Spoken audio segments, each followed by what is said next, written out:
Quote Assemblyman Nicholas Ciarolati, I am very concerned about the long-term impact of this decision on the children of Bayonne. I am especially concerned with the perception that this is a hasty decision and made in secret. I believe that he is correct in saying this. And you, Patricia McGeehan, you should hold your head in shame for what you have done. At a special Bayonne Board of Education meeting, Superintendent of Schools Dr. Patricia McGeehan became the main target of P.A.L. supporters. McGeehan, who signed the eviction letter asking P.A.L. to vacate 550 Avenue A, was asked if she would reimburse the Bayonne Board of Education for legal fees that her actions has caused. Mr. Morris, what are you referring to when you say $3,000 charge? To what? To my information, these are the expenses that have been incurred to date from the law firm regarding your actions, Representative. Which actions? Regarding the illegal eviction the, of the P.A.L. The board, I do not have the authority to evict or do an order to quit. Then you should have issued the letter. That was done, may I finish please? Absolutely. That was done by board decision, directed to our attorney, and by the advice of the attorney, I was the person that sent the letter. And I think Mr. Broderick and every board member here can attest to that. You just admitted that you sent that letter. Why wasn't it on the Board of Education legal letterhead? That was given to me by our attorney. I am not a lawyer. We follow the advice of our attorney. The attorney followed the direction of the Board of Education. Well, then they made a big mistake. Excuse me, Ms. Morris, once again, that letter was approved through a poll from the trustees and started from that area. So it wasn't done just by Dr. McGeehan deciding one day I'm going to write a letter. It was discussed actually several times in closed session, and once again, it was something we thought we were going to pursue. Was the terms, was the wording of the letter the right thing?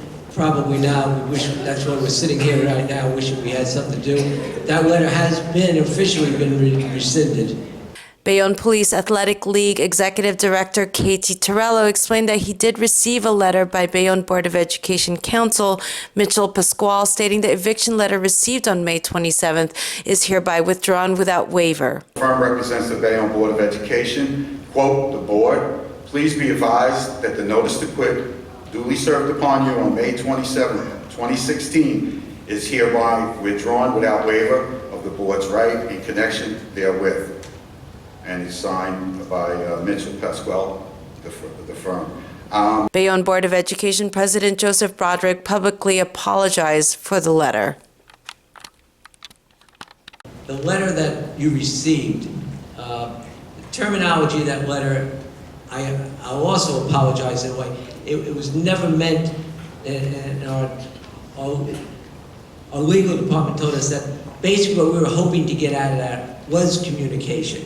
Now maybe it didn't come across the way it was, which is why I apologize since why we rescinded it, and wanted to let you know that no, that wasn't, we never wanted it to go out that way. What we wanted to do was truly discuss dialogue. And on the topic of communication and transparency, Torello also asked if the public can know the outcome of the poll that was taken to rescind the letter. The vote that we didn't do was a poll, I should say, but we're voting tonight, and that would be public.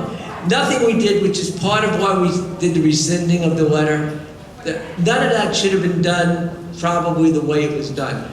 As far as discussing who voted or who polled or whatever they did in a private session, we're really not allowed to discuss that. As the board began to excuse themselves to meet behind closed doors to discuss the resolution and creating a P.A.L. committee that will work closely with the Bayonne Board of Education, Trustee Chris Munoz asked the board to first listen to the public. I'd like to make a suggestion that we allow the people who came here to speak first before we go to closed session. As children in the audience, and they need to go home, because the last time I checked, tomorrow's a school day. We didn't say we would not let everyone speak. Excuse me, sir. My name is on that card. I've been sitting here a long time. All this mumbo jumbo, I'm ready to speak my mind. What? Without that P.A.L., I had no father. I had a single mother. I would have known. I didn't have nobody to take me how to play basketball. I didn't have nobody to teach me how to play baseball. That summer camp, them trips they took me on, that food they gave me every day, that put me in that was the best thing I've ever had. I'm sure I'm speaking for a lot of parents.